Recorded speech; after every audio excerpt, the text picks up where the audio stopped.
Kenyan government recently issued a directive that all cargo destined for the Northern Corridor from the Kenyan port of Mombasa to be collected from the standard gauge railway extension in Naivasha town in Rift Valley, Kenya. However, this was not in consultation with Ugandan stakeholders. There are still serious gaps in the consultation process, not only between Kenya and Uganda or within the region, but even with our governments. The gaps are serious, and that is what we're trying to focus on at the platform level, to get everybody under one voice. Because if we dialogue under one voice, then our voice is bigger.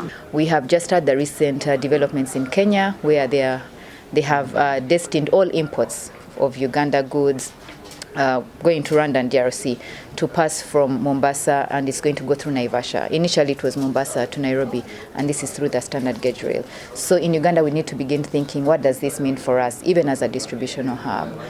What does it mean for the costs to the private sector? Is it going to be more costly, or is it going to be more efficient? And I think this is now where the private sector needs to begin having these engagements. But these are very good developments going forward.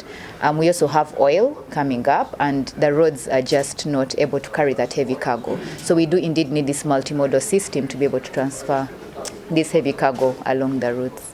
As cargo is moved from the road to rail as planned, there are many issues that need to be addressed for an efficient flow of goods. This is basically, given how small the volumes are to Kigali and to South Sudan, this is basically a Ugandan issue.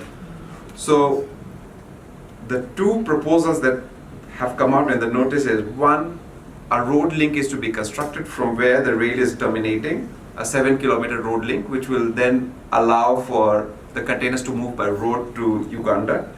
And the second is, if you want to use the meter gauge, then as a freight forwarder or as the cargo owner, you have to move the container from the facility around, they say, you said 46 kilometers, they say 34 kilometers to where the meter gauge is.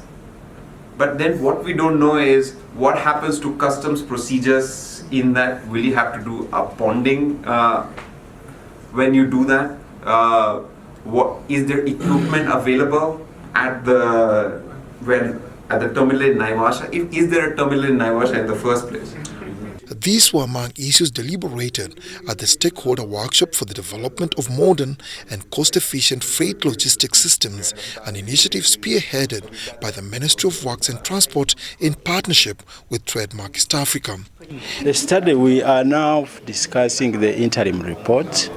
So the views from the stakeholders meeting of today will help us to finalize the interim report, and then we will be proceeding to finalize the report in the next 2 months.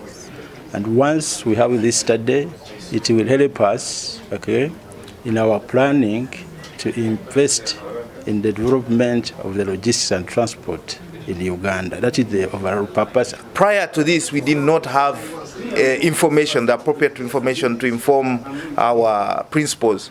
But with this research and studies, it gives us information which we can use to inform government, to inform development partners, and even the private sector, that this is what's on ground, and we make the appropriate decisions for an efficient logistics system.